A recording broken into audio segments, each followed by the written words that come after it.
नमस्ते। आज हम बात कर रहे हैं एक बहुत बड़े बदलाव की। एक ऐसा बदलाव जो ग्रामीण भारत की तस्वीर बदलने वाला है। सोचिए, एक ऐसी पॉलिसी जो पिछले 2 दशकों से मतलब 20 साल से लाखों करोड़ों लोगों की जिंदगी का हिस्सा रही है, वो अब बदल गई है।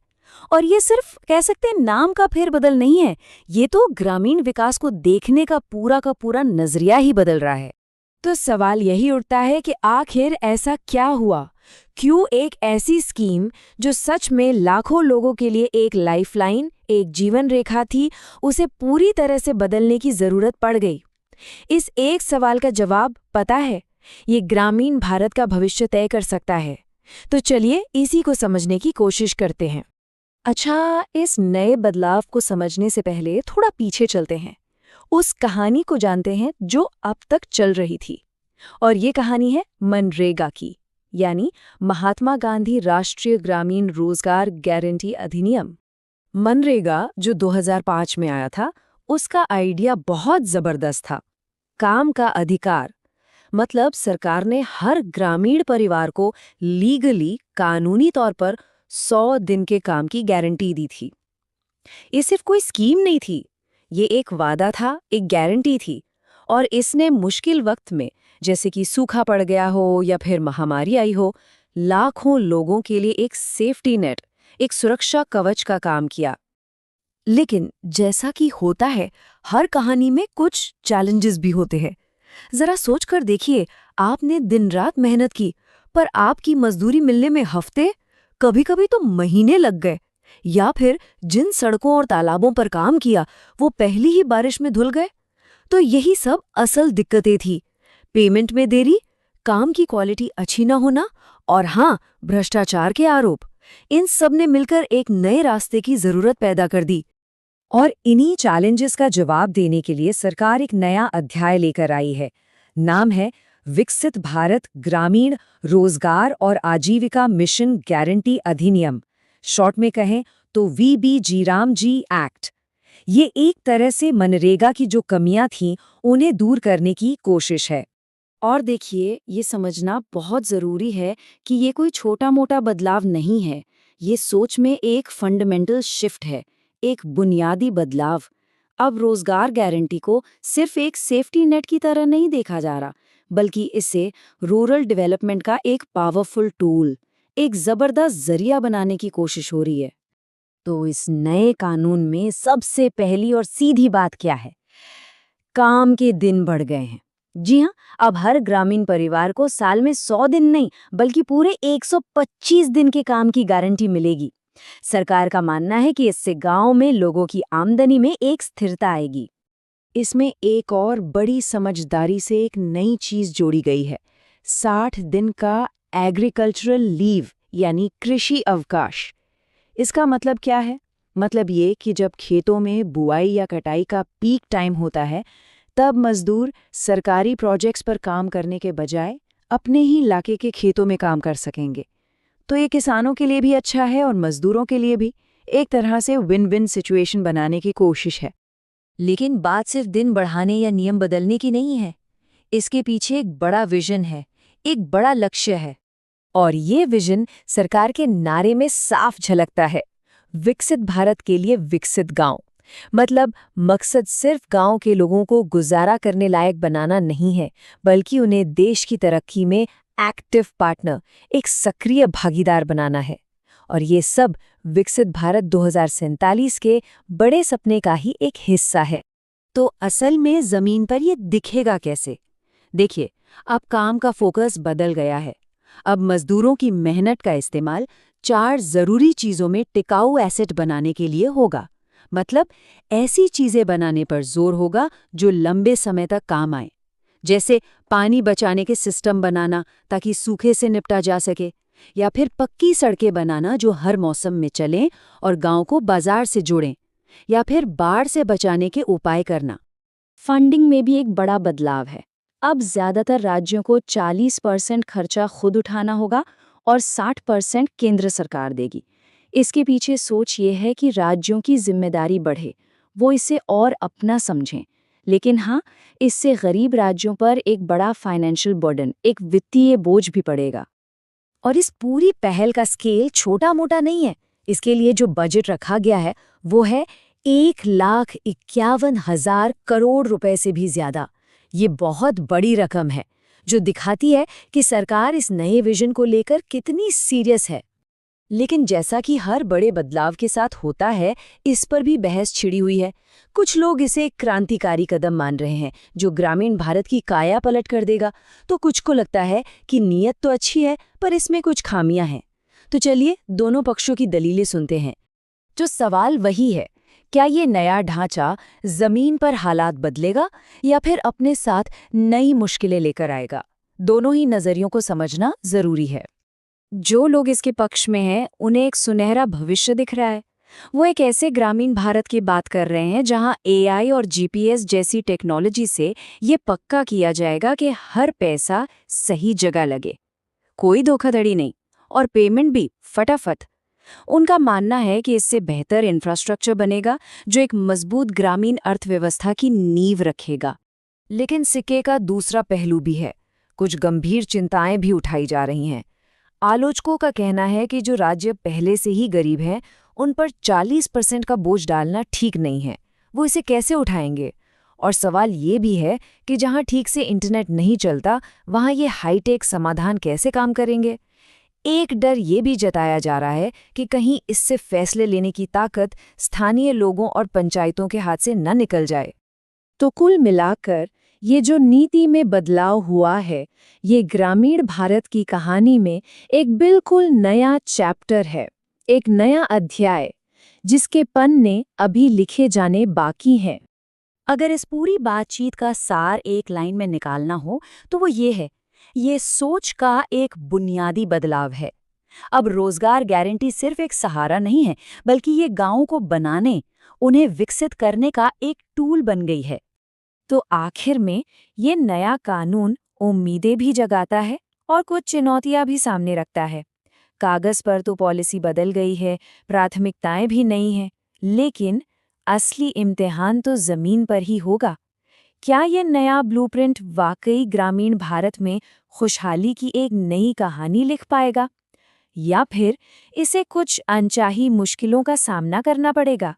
इसका जवाब तो सिर्फ आने वाला वक्त ही देगा। तो एक बहुत बड़ी खबर है, ग्रामीण भारत की जो जीवन रेखा थी मनरेगा, वो अब इतिहास बन चुकी है। जी हाँ, करीब 2 दशकों तक चलने वाली इस बहुत बड़ी योजना की जगह अब एक बिल्कुल नया कानून आ गया है। तो चलिए देखते हैं कि इस बड़े बदलाव का असली मतलब क्या है और इसका लाखों लोगों की जिंदगी पर क्या असर पड़ सकता है। सोच कर देखिए, 20 साल, एक पूरी पीढ़ी के लिए मनरेगा ग्रामीण रोजगार की पहचान था, एक ऐसी गारंटी जो देश के हर गांव तक पहुंची। लेकिन अब वीबीजी रामजी एक्ट के साथ एक बिल्कुल नए दौर की शुरुआत हो रही है। और एक बात साफ है, ये सिर्फ नाम का बदलाव नहीं है, ये तो पूरी सोच का, पूरे नजरिए का बदलाव है। तो इस पूरे बदलाव को समझने के लिए हम क्या करने वाले हैं? सबसे पहले हम देखेंगे कि ये बदलाव क्यों हुआ, फिर पुराने और नए कानून में क्या फर्क है उसे समझेंगे। इसके बाद सरकार का असली मकसद क्या है, इसमें क्या मौके हैं और क्या मुश्किलें, और हाँ, आखिर में देखेंगे कि आगे क्या होगा। तो चलिए शुरू करते हैं। पहला हिस्सा, एक बड़ा बदलाव। देखिए, ये नया कानून इतना ज़रूरी क्यों है, इसे समझने के लिए हमें थोड़ा सा पीछे चलना होगा और देखना होगा कि ग्रामीण रोजगार योजनाओं का सफ़र अब तक कैसा रहा है। तो ग्रामीण रोजगार का ये जो सफ़र है, ये कोई नया नहीं है। इसकी कहानी तो 1960 के दशक से चली आ रही है। वक्त के साथ कई योजनाएं आईं और गईं, लेकिन फिर आया साल 2005 और मनरेगा ने सब कुछ बदल कर रख दिया। और अब 2025 में ये जो वीबीजी रामजी एक्ट आया है, ये इस लंबे सफ़र का सबसे नया और शायद सबसे बड़ा पड़ाव है। अब आते हैं सबसे ज़रूरी हिस्से पर, पुराना बनाम नया। सबसे बड़ा सवाल यही है कि असल में बदला क्या है। तो चलिए मनरेगा और इस नए वीबीजी रामजी एक्ट के बीच जो मुख्य फर्क हैं, उन्हें एक-एक करके समझते हैं। देखिए, सबसे बड़ा, सबसे बुनियादी फर्क तो सोच का ही है। मनरेगा क्या था? वो एक तरह का सोशल सेफ्टी नेट था, एक सामाजिक सुरक्षा कवच जो काम का अधिकार देता था। लेकिन ये जो नया कानून है, ये काम को सीधे सीधे राष्ट्र निर्माण से जोड़ता है। मतलब अब मकसद सिर्फ काम देना नहीं है, बल्कि ऐसा काम कराना है जिससे देश के लिए कोई मजबूत, कोई टिकाऊ संपत्ति बने। अच्छा, अब उस बदलाव की बात करते हैं जिसका सीधा असर हर ग्रामीण परिवार की जेब पर पड़ेगा, और वो है गारंटी वाले काम के दिन। जी हाँ, पहले जो 100 दिन का काम मिलता था, वो अब बढ़कर 125 दिन कर दिया गया है। ये जो 25 दिन ज्यादा काम मिलेगा, इसकी जो कमाई होगी, वो किसी भी ग्रामीण परिवार के लिए एक बहुत बड़ी राहत हो सकती है। इससे उनकी आर्थिक स्थिति में यकीनन मजबूती आएगी। अब इसमें एक बहुत ही दिलचस्प चीज जोड़ी गई है जो जमीनी हकीकत को देखकर बनाई गई लगती है, और वो है कृषि अवकाश। होता क्या था कि जब खेतों में बुवाई या कटाई का पीक सीजन आता था, तो मजदूरों की कमी हो जाती थी, क्योंकि लोग मनरेगा में काम कर रहे होते थे। तो ये जो 60 दिन की छुट्टी का प्रावधान है, ये इसी मुश्किल को हल करने के लिए है, ताकि खेती का काम भी ना रुके और रोजगार की गारंटी भी बनी रहे। अब सवाल ये उठता है कि इन सब के लिए पैसा कहाँ से आएगा। तो फंडिंग के तरीके में भी एक बहुत बड़ा बदलाव किया गया है। जहाँ पहले मनरेगा का ज्यादातर खर्च केंद्र सरकार उठाती थी, अब ये जिम्मेदारी केंद्र और राज्यों के बीच बांट दी गई है। ये देखिए, ये जो नया बंटवारा है, इसमें ज्यादातर राज्यों के लिए 60% खर्च केंद्र सरकार देगी और बाकी का 40% राज्य सरकार को देना होगा। इसका सीधा मतलब ये है कि अब राज्यों को भी इस योजना को सफल बनाने के लिए ज्यादा एक्टिव होना पड़ेगा और पैसा भी लगाना पड़ेगा। तो ये तो हो गए बड़े बड़े बदलाव, लेकिन सवाल ये है कि आखिर सरकार इन बदलावों के जरिए करना क्या चाहती है? इसके पीछे की सोच क्या है? सरकार का जो विजन है, वो इस एक लाइन में छिपा है: विकसित भारत के लिए विकसित गांव। मतलब सोच ये है कि गांव अब सिर्फ ऐसी जगहें ना रहें जहां लोग गुजारे के लिए काम करते हैं, बल्कि वो खुद विकास के इंजन बने, जो पूरे देश को आगे ले जाने में मदद करें। और ये होगा कैसे? तो इसके लिए नए लक्ष्य बिल्कुल साफ हैं। अब जो काम होगा वो इन 4 खास एरिया में होगा। जैसे पानी बचाने और उसके मैनेजमेंट के लिए काम होगा, गांवों में सड़कें, स्कूल जैसी जरूरी चीजें बनेंगी, लोगों की आजीविका बढ़ाने वाली संपत्ति बनाई जाएगी, और साथ ही आपदा से बचने की भी तैयारी होगी। मतलब हर काम का एक मजबूत नतीजा निकलना चाहिए। देखिए, मनरेगा को लेकर एक बड़ी शिकायत हमेशा से रही है, भ्रष्टाचार और काम में ढीलेपन की। अब नया कानून इससे निपटने के लिए टेक्नोलॉजी का जबरदस्त इस्तेमाल करने वाला है। जैसे धोखाधड़ी पकड़ने के लिए आर्टिफिशियल इंटेलिजेंस, काम कहाँ हो रहा है ये जानने के लिए जीपीएस मॉनिटरिंग, और काम का डुप्लीकेशन ना हो, इसके लिए इसे पीएम गति शक्ति से भी जोड़ा जाएगा। कोशिश यही है कि एक एक पैसा सही जगह लगे। अब आते हैं अगले हिस्से पर, अवसर और चुनौतियां। देखिए, ये तो जाहिर सी बात है कि कोई भी बड़ा बदलाव जब होता है तो उसके 2 पहलू होते हैं। एक तरफ बड़े मौके दिखते हैं, तो दूसरी तरफ खड़ी होती हैं बड़ी चुनौतियां। तो यहाँ सिक्के के दोनों पहलू बिल्कुल साफ हैं। एक तरफ तो ग्रामीण परिवारों की आमदनी बढ़ने का और गांव में अच्छी संपत्ति बनने का मौका है, लेकिन दूसरी तरफ असलियत की चुनौतियां हैं। जैसे, क्या राज्यों के पास 40% हिस्सा देने के लिए पैसा होगा? क्या दूर दराज के गांवों में, जहां नेटवर्क भी ठीक से नहीं आता, वहां ये टेक्नोलॉजी काम कर पाएगी? इस कानून की कामयाबी इन्हीं सवालों के जवाबों पर टिकी है। तो अब आखिरी हिस्से पर आते हैं, आगे क्या होगा? इन सभी बदलावों का ग्रामीण भारत के करोड़ों लोगों के भविष्य पर क्या असर पड़ेगा? कुल मिलाकर देखें तो ये कानून सिर्फ एक पॉलिसी का बदलाव नहीं है, ये सोच में एक बहुत बड़ा बदलाव है। ये रोजगार की गारंटी को सिर्फ एक सेफ्टी नेट, एक सुरक्षा कवच की भूमिका से निकालकर ग्रामीण विकास का एक ताकतवर इंजन बनाने की कोशिश है। लेकिन सबसे बड़ा सवाल अपनी जगह कायम है कि क्या ये नया कानून सिर्फ एक सहारा बनकर रहेगा, या ये सच में स्थायी विकास का एक साधन बनेगा? क्या ये सिर्फ एक और सरकारी योजना होगी, या ये वाकई में ग्रामीण भारत की तस्वीर बदल पाएगा? इसका जवाब तो खैर आने वाला वक्त ही देगा। नमस्कार, भारत के गांवों में एक बहुत बड़ा बदलाव हो रहा है। पिछले 20 साल से रोजगार की जो गारंटी चली आ रही थी, वो अब बदल रही है। जी हां, जिस व्यवस्था ने करोड़ों परिवारों को सहारा दिया है, उसकी जगह अब एक नया कानून और एक बिल्कुल नई सोच ले रही है। तो आज हम इसी बड़े बदलाव को समझने की कोशिश करेंगे और जानेंगे कि ये ग्रामीण भारत के भविष्य को कैसे आकार दे सकता है।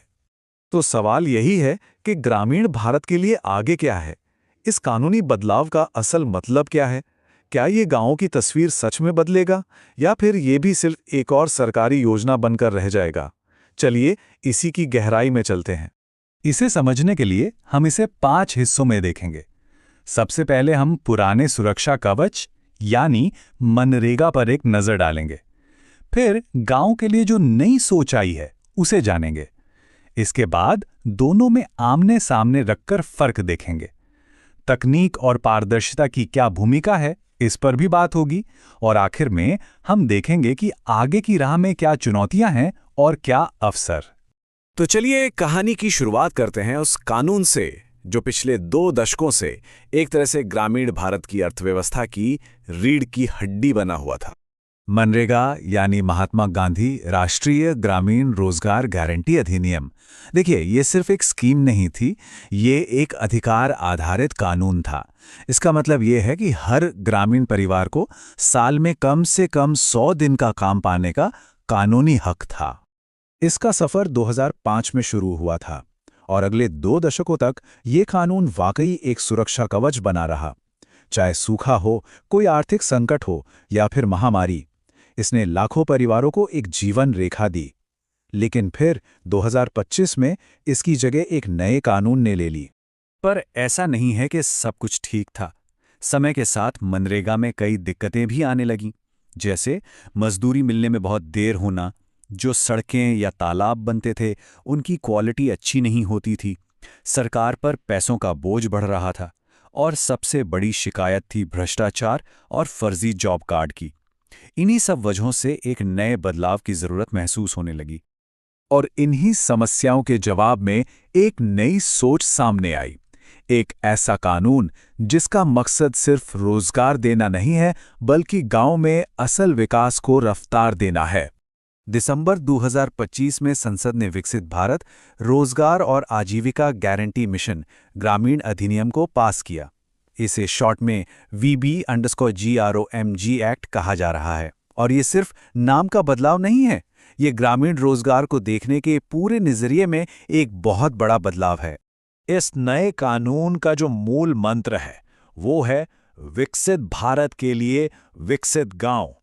ये नारा ही बताता है कि अब फोकस इस बात पर है कि गांवों के विकास को देश के बड़े विजन से सीधे सीधे जोड़ा जाए। तो अब आते हैं सबसे अहम हिस्से पर। चलिए पुराने और नए कानून को आमने सामने रखकर देखते हैं कि असल में बदला क्या क्या है। यहां साफ साफ देख सकते हैं कि बदलाव कई बड़े स्तरों पर हैं। काम के दिन 100 से बढ़कर 125 हो गए हैं। फंडिंग का मॉडल जो पहले पूरी तरह से केंद्र पर था, अब केंद्र और राज्यों के बीच बंट गया है। फोकस भी अब सिर्फ रोजगार के अधिकार से हटकर ऐसी चीजें बनाने पर है जो लंबे समय तक काम आए। और हां, एक बिल्कुल नई चीज जोड़ी गई है, कृषि अवकाश। चलिए इनको एक एक करके समझते हैं। तो सबसे पहला और सबसे सीधा बदलाव है काम के दिनों में बढ़ोतरी। अब हर ग्रामीण परिवार को साल में 100 की जगह 125 दिन के काम की गारंटी मिलेगी। सरकार का मानना है कि इससे ग्रामीण परिवारों की आय में और ज्यादा स्थिरता आएगी। पैसों के मामले में तो पूरा सिस्टम ही बदल गया है। देखिए, पहले ज्यादातर खर्च केंद्र सरकार उठाती थी, लेकिन अब 60% केंद्र देगा और 40% राज्य। पहाड़ी राज्यों के लिए यह 90-10 का अनुपात है। और एक बहुत बड़ी बात, अगर सरकार काम नहीं दे पाती और बेरोजगारी भत्ता देना पड़ता है, तो उसका पूरा बोझ अब राज्य सरकार पर होगा। इस नए कानून की एक सबसे अनोखी बात है कृषि अवकाश। ये क्या है? ये 60 दिनों की छुट्टी है, लेकिन ये एक साथ नहीं मिलेगी। ये तब दी जाएगी जब खेतों में सबसे ज्यादा काम होता है, जैसे बुवाई और कटाई का समय। इसका मकसद ये है कि मजदूर इन दिनों में सरकारी काम की जगह अपने खेतों में काम कर सकें, ताकि खेतीबाड़ी पर असर ना पड़े। अच्छा, इस नए कानून में टेक्नोलॉजी पर बहुत ज़्यादा जोर दिया गया है और इसका लक्ष्य है पारदर्शिता बढ़ाना और भ्रष्टाचार की गुंजाइश को कम करना। इसके लिए कई चीज़ें की जा रही हैं। धोखाधड़ी रोकने के लिए AI से निगरानी होगी, जहां भी काम चल रहा है उसकी GPS ट्रैकिंग होगी, सारी जानकारी एक पब्लिक डिजिटल डैशबोर्ड पर उपलब्ध होगी जिसे कोई भी देख सकता है, और हर पंचायत को हर हफ्ते एक पब्लिक रिपोर्ट देना भी ज़रूरी कर दिया गया है। मतलब हर चीज़ को पारदर्शी बनाने की कोशिश है। और हाँ, मजदूरी के पेमेंट को लेकर भी नियम बहुत सख्त कर दिए गए हैं, जो मनरेगा की एक बड़ी समस्या थी। अब मजदूरी हर हफ्ते या ज़्यादा से ज़्यादा 15 दिन के अंदर देनी ही होगी, और अगर इसमें देरी होती है तो राज्य सरकार को रोज़ाना 0.05% के हिसाब से जुर्माना देना पड़ेगा। तो कानून तो बन गया और नियम भी, लेकिन असली सवाल तो ये है कि जमीन पर इसका भविष्य कैसा होगा। चलिए अब इसके आखिरी हिस्से में चलते हैं और देखते हैं कि आगे की राह में क्या चुनौतियां हैं और क्या नए अवसर।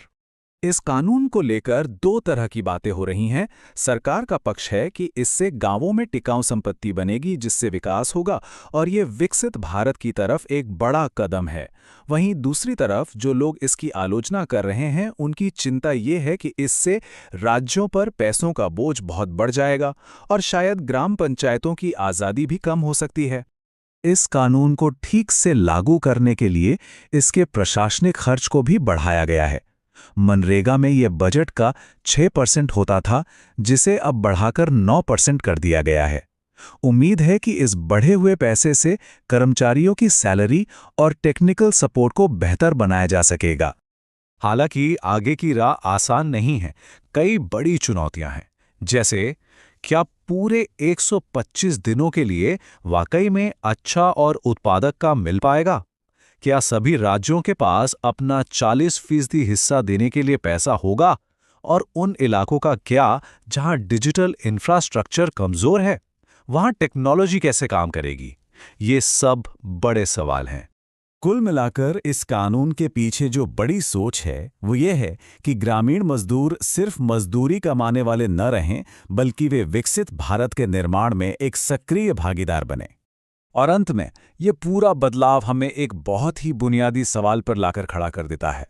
रोजगार गारंटी योजनाओं का असली मकसद क्या होना चाहिए? क्या ये सिर्फ एक सुरक्षा कवच है, एक सहारा है, या फिर इसे विकास का एक शक्तिशाली इंजन बनाया जा सकता है? इस बड़े बदलाव का असली असर क्या होगा, ये तो वक्त ही बताएगा, लेकिन ये बहस भारत के भविष्य के लिए बहुत अहम है।